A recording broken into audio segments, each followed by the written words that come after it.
అల్లుడు ఈ మిషన్ చాలా బాగుంది అల్లుడు. కాళ్ళని కసాబిసా నొక్కేస్తుంది. పిల్లల కాళ్ళు నొక్కడం మానేసాక ఈ మిషన్ కనిపెట్టారులేండి. సో దేవన్ ఇప్పుడు ఈ November 7th చాలా సినిమాలు రిలీజ్ ఉన్నాయి. గర్ల్ ఫ్రెండ్ ఉంది, the great pre wedding show, ఇట్లా ఒక 4 సినిమాల దగ్గర రిలీజ్ ఉన్నాయి.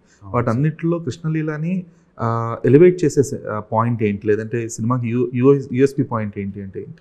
Sir, love is the most universal language that every audience will connect అండి. సినిమా బాగుంది అంటే ఆ సినిమాతో కాంపిటీషన్గా వచ్చిన ఎన్ని రిలీజెస్ వచ్చినా కూడా 4 సినిమాలు బాగుంటే 4 సినిమాలు చూడగల ఆడియన్స్ మనకున్నారు. అండ్ ఇండస్ట్రీ ఈరోజు చాలా ఫ్రూట్ఫుల్గా ఉంది. I'm very confident on the release అండి.